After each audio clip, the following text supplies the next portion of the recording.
Hi,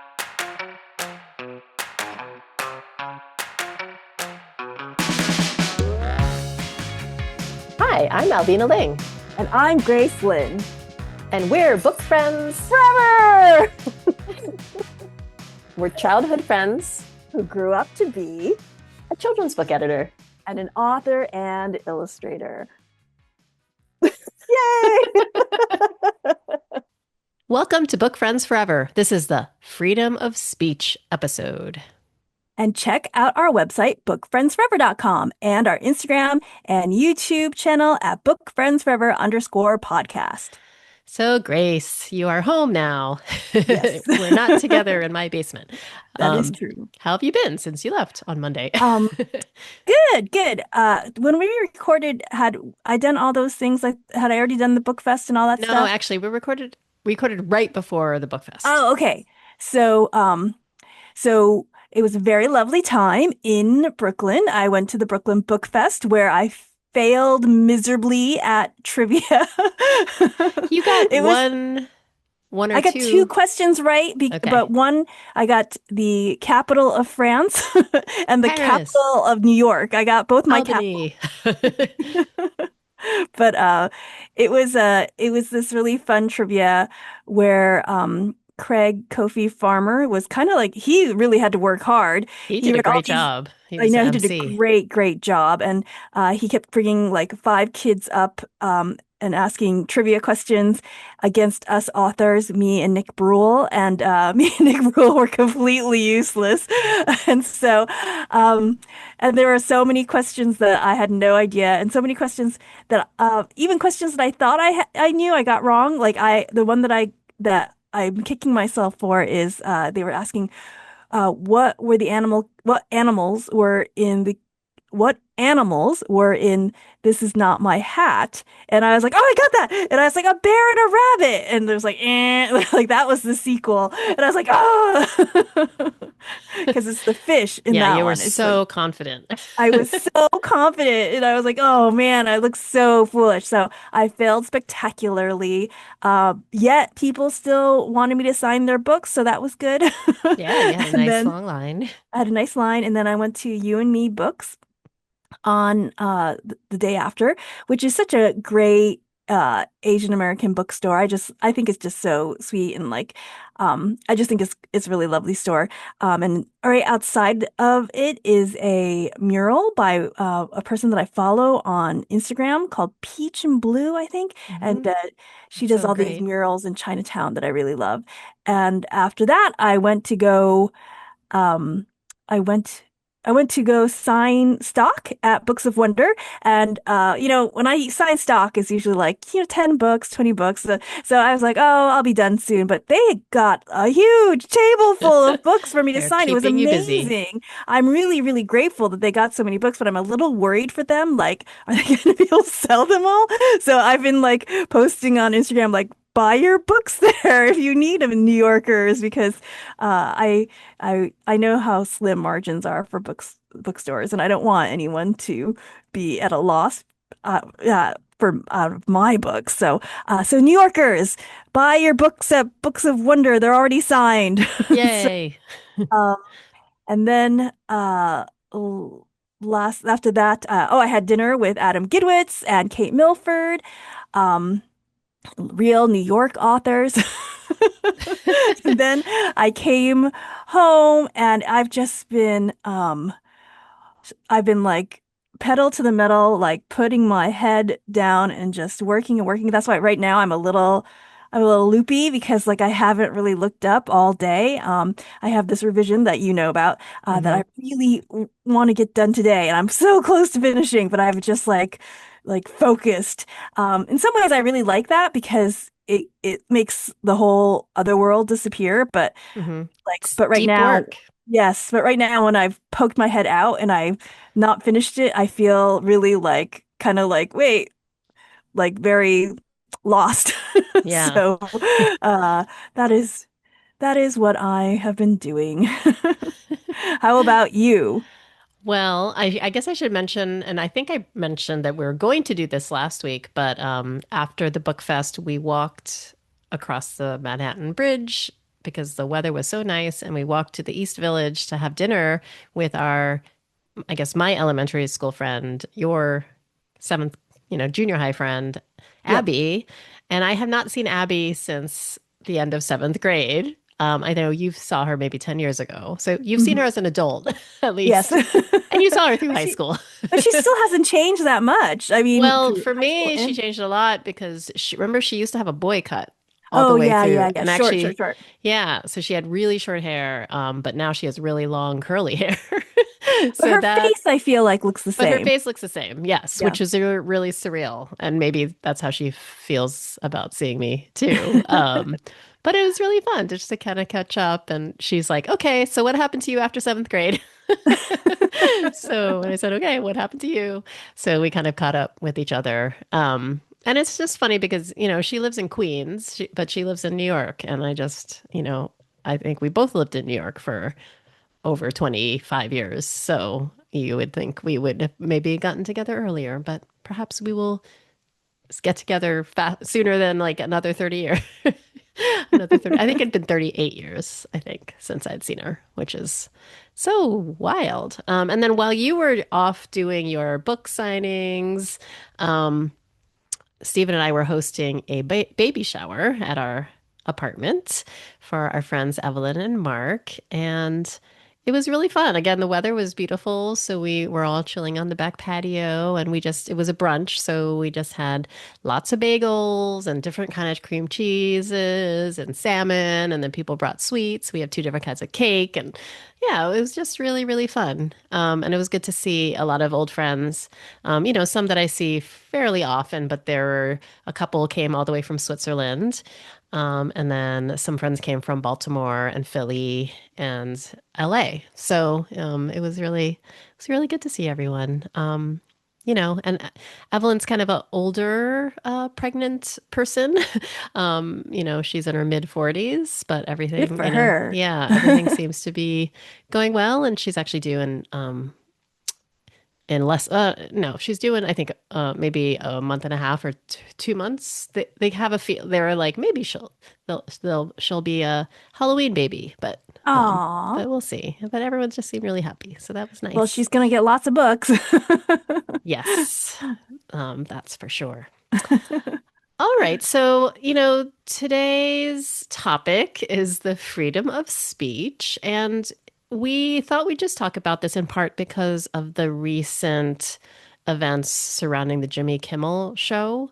So, maybe 2 weeks ago, Disney, ABC announced that they were pulling the show indefinitely, I think, from the air because of comments that Jimmy Kimmel had made in the wake of the Charlie Kirk shooting. And, which, uh, I think it created a huge uproar. Um, and so, I don't know how long, maybe 48 hours later, actually, they announced that the show was going to be returning to the air, which is, I think, a win for freedom of speech. Um, Although I think some of the distributors weren't said they weren't going to carry it, and it's like maybe 20% of Hmm. the viewership. What it wasn't returning to air. But Grace, I guess we'll use this as kind of a jumping off point. But how did you feel when you first heard the news about Jimmy Kimmel being Okay, pulled? being pulled. I mean, I think it's really um it's so hard in some ways. I mean, to me I think it's not hard and it is hard, right? To me, it's so obvious that it was a suppression of freedom of speech, that the pressure that the FCC applied to ABC was kind of like this thing. Like it was like if you because ABC is trying to make this business deal and if they want this business deal, you got to to Right. And I me it think the was FCC chair said, you can do this easy way or you can do this the hard way. So there is yeah. a very like veiled, Yes, actually not too veiled it threats. seemed very extortionist to me, and it seemed and to me it seemed very, very obviously a suppression of freedom of speech. It seemed very, very illegal, right?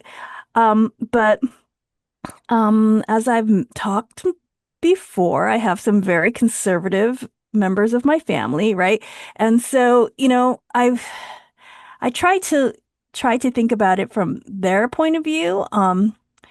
And and everybody who was so angry about uh what I guess you would say like the liberal cancel culture, like when people would get mad about I'm trying to think of a good example of Like oh Roseanne like Barr. Roseanne. I remember like Roseanne called who called who said very racist. I was like, let's instead of saying we'll just Yeah, say Roseanne who said very, very racist things, right? Um and so when she was fired, the liberal response was like, well, you are not free from the consequences of your actions. That you say horrific things, people don't, and the company thinks that you're a liability, and so they have every right to fire you.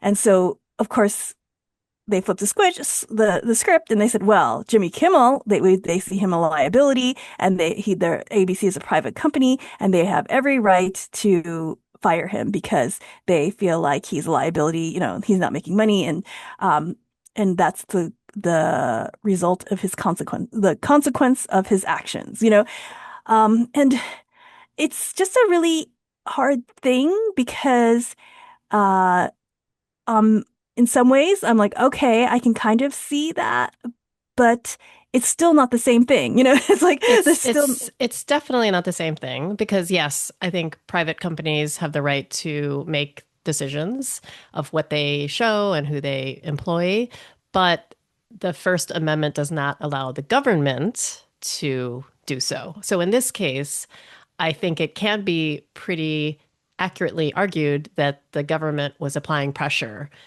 in order for this result to happen. And so that's when the that's what First I think Amendment is violated. too. But you Right. know, Because it they, wasn't a groundswell of um, consumer outrage, which, I have many different feelings about quote unquote cancel culture. But but it's I think true. they can argue. I'm just believe me. Right. I think it was wrong. I don't want people to think I'm like suddenly, but they can argue they did have consumer outrage because anybody who said anything that was remotely um, negative about Charlie Kirk was like completely, there was a outswell of, There was, but not at that same level. Because, for example, and maybe this is why the decision was overturned, because I think the outrage of the cancellation was much, much yes, louder I agree. than the.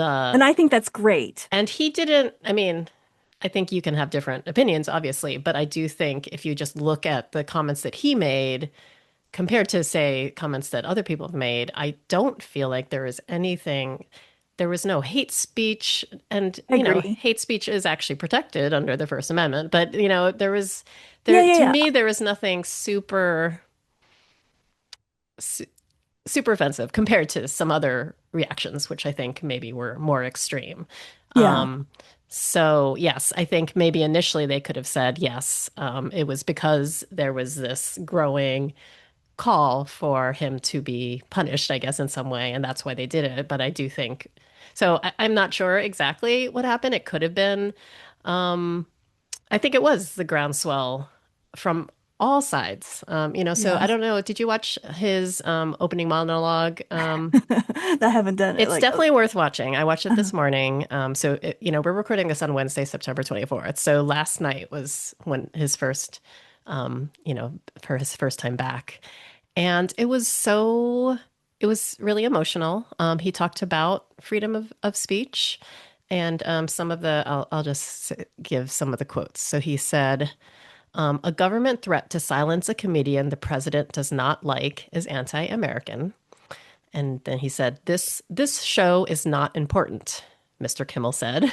What's important is that we get to live in a country that allows us to have a show like this. And then he thanked several Republican officials, including Senators Ted Cruz, Mitch McConnell, and Rand Paul, who had expressed misgivings about the FCC pressuring ABC.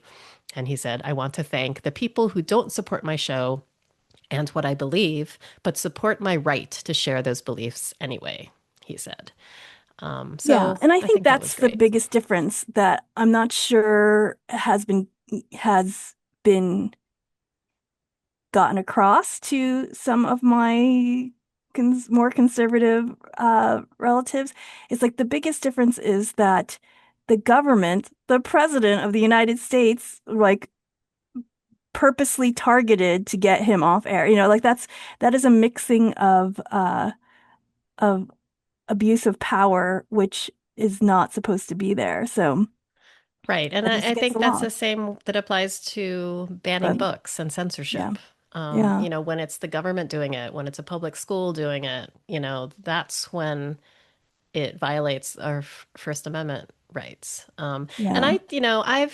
I think because I studied journalism in high school and college, I've tended to take more of a First Amendment absolutist position. I mean, Hmm. of course, there's speech that I despise and abhor, but I do strongly believe that people should have the right to say whatever they want. Like that, I do think that speech is still protected. Of Hmm. course, they can suffer the consequences of that speech, Hmm. but I do, and I think Charlie Kirk, same. And I think that's what I don't know a ton about him. I actually didn't even know who he was until, to be honest, like a week or two before he died. And Hmm. it was really tragically, but he just happened to pop up on like Instagram or TikTok or some feed, and I was watching a video of him debating a student, and then Steven said, "Oh, that guy's terrible," and I was like, "Oh, who is it?" And so I didn't even know who he was, but Hmm. I do know he believed in freedom of speech, and I do think he had the right to go on campus, and he believed in debating. Whether I think you can argue whether he was doing it in good faith or not, but he did believe that people had the right to argue their opinions, and he listened to it, and then you know spoke back. So I do, you know.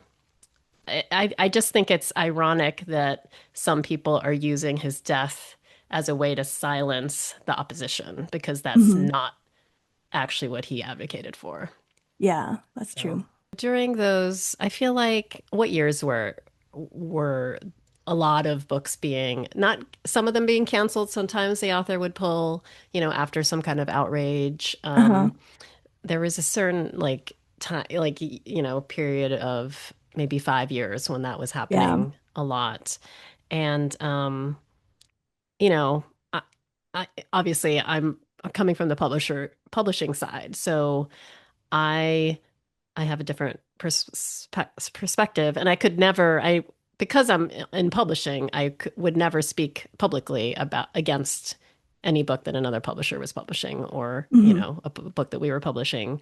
Um, and also, I think we've talked about this with Own Voices too, right? I do think Hmm. there's a difference between a book that some people feel like is offensive or maybe inauthentic or maybe has stereotypes, versus a book that is truly harmful. And a book that maybe some people say is harmful won't be harmful for every reader, and it in fact can be really beneficial and helpful to some readers. And Hmm. so I think my stance has always been like, let it go out in the world and let the public decide. But regardless, I think what everyone was doing during that time is definitely not censorship. It was just we are speaking our minds about, Yeah, I think that's what it you're was. not the It's like, government. well, I So think the idea is like you said, let the public decide. And I think that's what uh that whole time was like I think there's a lot of people who felt like um the public is not realizing things, like it yeah. was I think it was felt like the public needed to be educated about certain Mhm. things, like No, it's complicated. I mean, I will say that I think the power of what we call cancel culture was really significantly lessened when Twitter imploded or and turned into Yeah. And X. I think that's good, honestly. I think it was getting too, I I think, agree.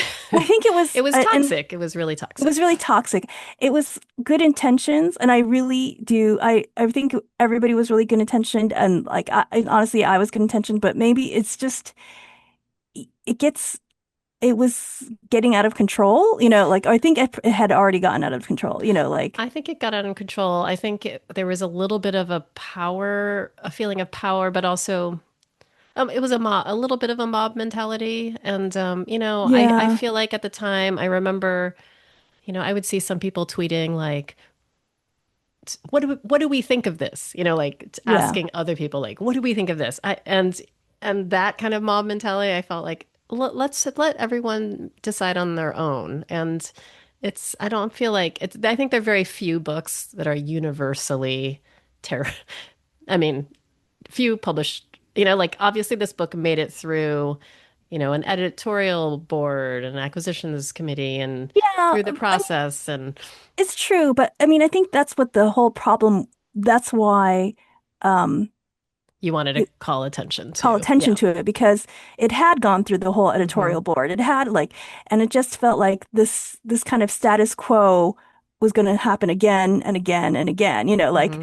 and when are we going to break these stereotypes? Like that's the whole thing of we need diverse books, like, Hmm. um, and so I think, like I said, I think the intentions were good. I'm not sh and I think in some ways, I think it did do a lot of good things.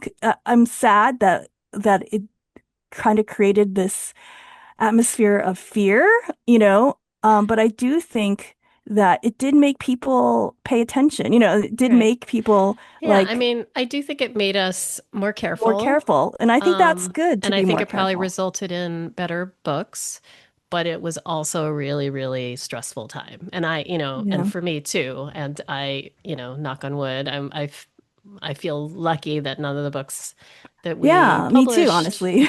got canceled or got that pressure, but it was a constant fear that that would happen. And then what would I do when that Yeah. happened and how would I feel? And Yeah, I yeah, think that's what it is looking back. Like I think I think we were all so good intentioned and we wanted to make change in such a powerful way. And I think that is good. But I think that the idea of giving grace is really important. And I think that was something that kind of got lost that you can't have in a Twitter tweet. right. Like you can't, And I feel like everyone was really, really rigid, I think, about yeah, like, certain things, about like, oh, well, you have no right to write this without even yeah, giving the book there's a no chance. nuances. But I think that's not even, I don't think that's so much. I think that was more the social media, like the way that Hmm. social media works. There's just no way to have a deep conversation to say, oh, is this what you really meant? Like this is why I think this might be a problem, on Twitter. It was just like so many characters, even when you could add threads, it was just, it wasn't that kind of the way that social media even works now. It's just like they want angrier and angrier and angrier, like so in some ways Right. Because angry tweets or posts get created, attention, yeah, got the most attention and got the most, reposts and the yeah. algorithm, So it would give was that kind more of weight.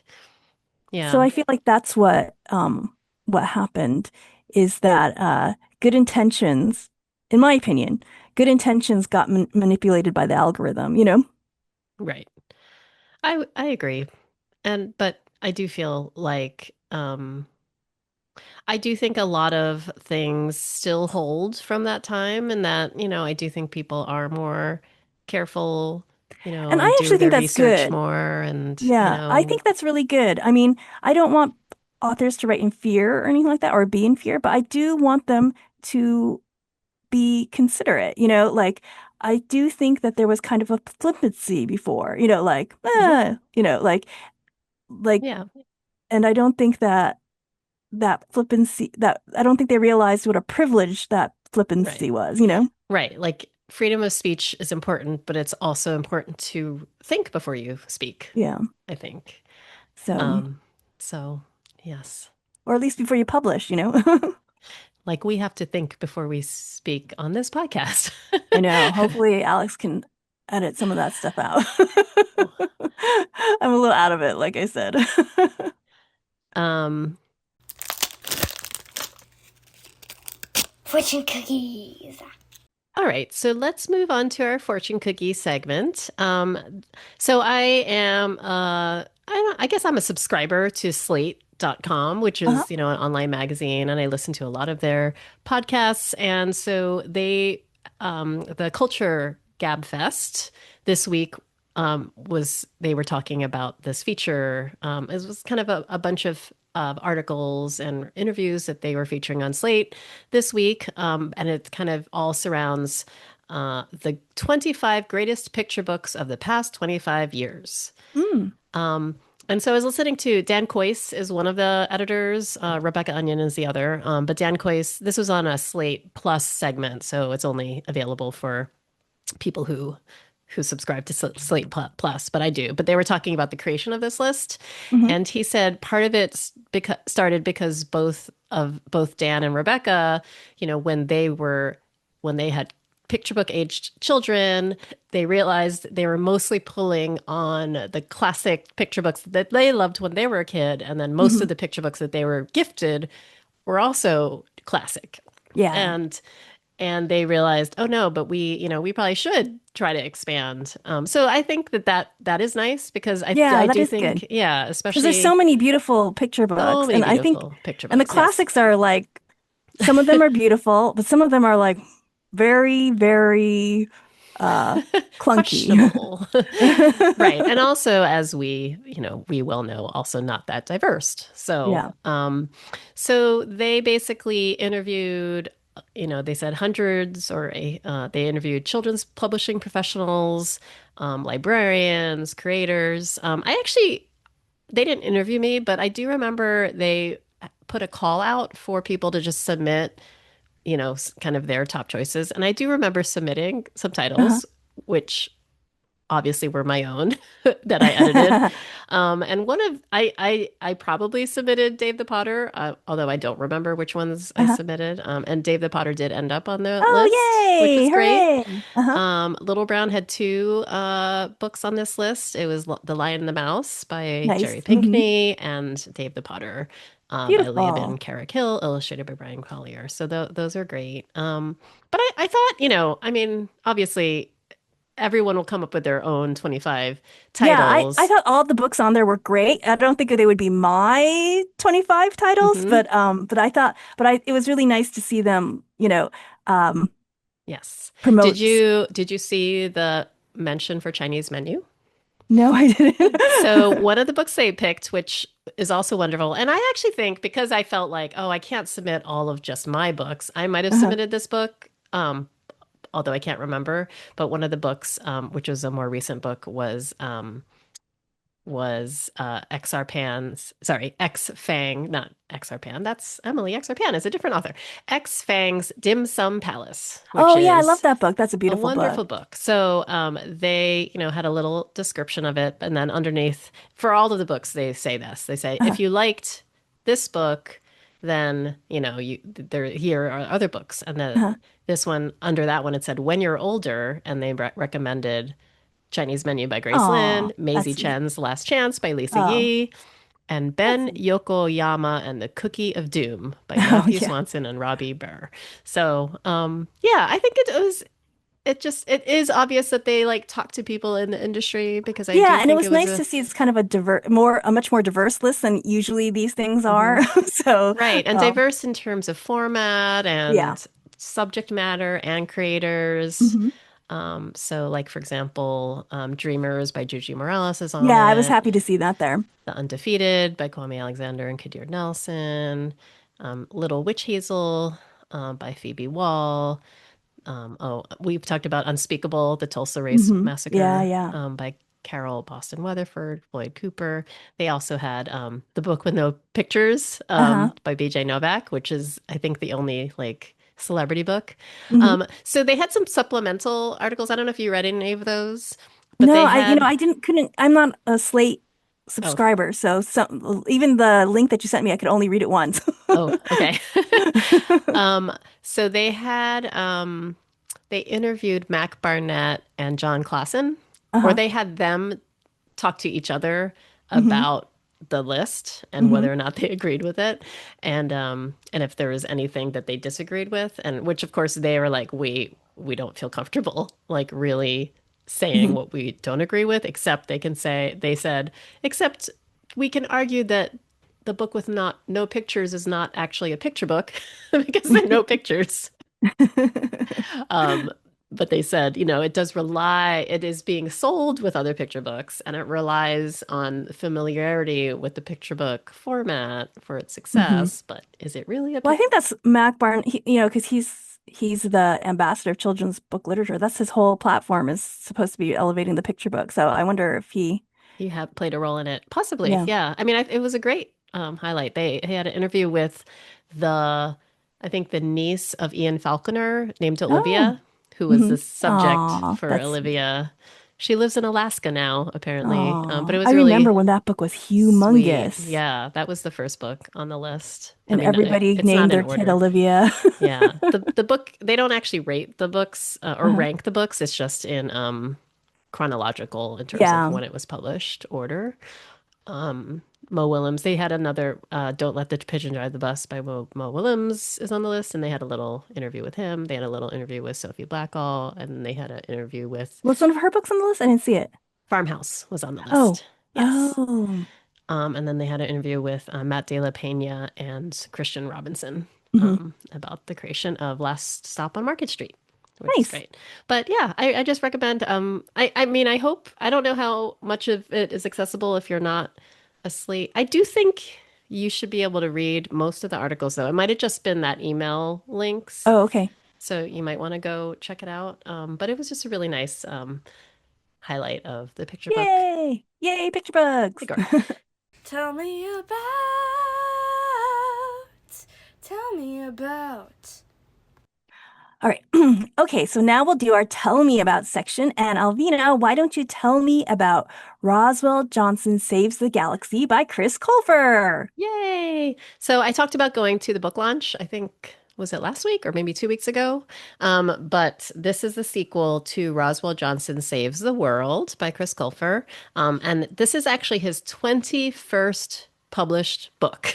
I Wow. would say it's his 20th book that he's written because I think in the count is an anniversary edition of The Land of Stories, Hmm. which is its own publication because it had an extra, it had some extra content and it also had full color art. But he, He writes Chris quickly. Chris did not write a whole new book for that. He does write quickly. I mean, two were picture books. One was a fairy tale collection. There were two kind of stitial books, but then everything else was a novel. So, or a graphic novel, one graphic novel. But yeah, he is very fast. Um, but he's thinking about writing an adult book next, so that, Hmm. we probably will not work together on that. But this is really fun story about Roswell Johnson is he in the first book he discovered that there's alien life, which he always believed.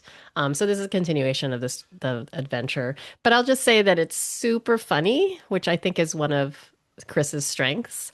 Hmm. And it has such a fun cast of characters. At the book launch, I think I mentioned that Tracy's son Sherman had just read it, and so we're joking about this dog character named Cassie, who's very Hmm. funny and a little bit inappropriate. I found out, Chris never told me this, but at the book launch, his boyfriend Will was said. Chris like told me that he would sneak in like really inappropriate jokes that Cassie would make for you to like catch and take out. So he like put those jokes in for me. I was like, oh, I had no idea.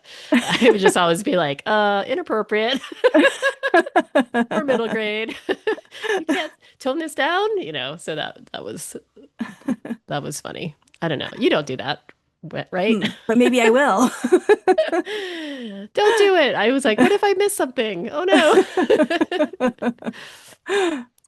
But it's funny that he told me that because I think he did that. He must have done that in the second book because in Uh-huh. the first book, like there was a lot that we like had to tone down, and I wonder if he just was really just writing it and he like wanted it that way. But then when Mhm. I asked him to tone all that down, I wonder if in the second because I was like, I thought we've been through this, like you know that this is not appropriate humor for children. So I could see how maybe he had got a kick out of that for book two. Anyway, all right. So now we'll end as we always do with what we're grateful for. Grace, what are you grateful for? Let's see. I'm grateful that people showed up for my events. I'm grateful that I'm almost done with this revision. Oh, you know what I'm really grateful for? What? Because the Moon Festival, probably by the time people hear this, it'll be almost time for the Moon Festival, and we're having our Moon Festival celebration as we always do. And of course, I ordered my moon cakes like 4 or 5 weeks back because I was ordering them from China and Japan, Oh, wow. and because I Were want to there get these really. tariffs? Yes. And so Oh, man. what Oh, happened is that there's tariffs. And so they can't, so I just got the email like yesterday that all the orders are canceled. Right. So oh they're not, no. yeah, I thought there was going to be tariffs and I was like, I wonder how much they'll be. And I was like hoping that it wouldn't be too bad. Um, because but now they're just completely canceled. So what I'm really grateful is so I bought them from Yami Buy, and so I'm really grateful for We, the other Oh, Chinese yeah, Asian we. American grocery store, because I was like, oh no. And so I quickly went to We and I bought a bunch there, but they didn't say if they were from the US or not. Like I couldn't figure it out, but I was like, all right, I'll just buy them and we'll see. And then I got an email today saying that they're going to be delivered this weekend, and Mhm. so it must be a U.S. warehouse They or would, whatever. with we, if it's not in the US, like it'll like kind of Yeah, it's say direct like you to the Japan or something different, like that. yeah. Yeah, So, yeah. yeah, because I saw that because there was one that I put one in the cart and it was like from Japan. I was like, okay, we're not doing that one. Yeah. And then the other ones they didn't say, so I was like, we're gonna just cross our fingers and hope. So they're coming this weekend. So Moon Festival is saved. Yay. I Wee. might have overbought because I was like, what's gonna get canceled? We thought we overbought with bagels for Oh the yeah. shower, but we did not. And like all of the savory bagels were gone, except for like one plain. Although the sweet ones, like the blueberries Mhm. and cinnamon raisin were still there. So, but we Mhm. didn't have too many leftovers. So Those are pretty good bagels. I have to they were say very that good.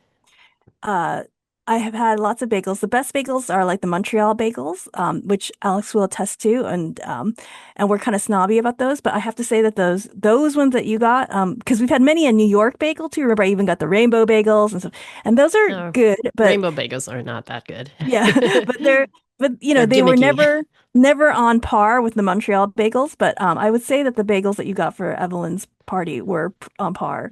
And it's right down the street, a place called Bagel Pub. There are two Nice. locations in Brooklyn.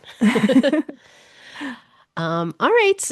Oh, what am I grateful for? Yes. I Oh, sorry. am, I should have asked you that. no, I forgot. I was about to do our closing. I was like, oh wait, I didn't share. So during the shower at one point, Stephen said to Evelyn and Mark, he like, I think they were thanking us for hosting.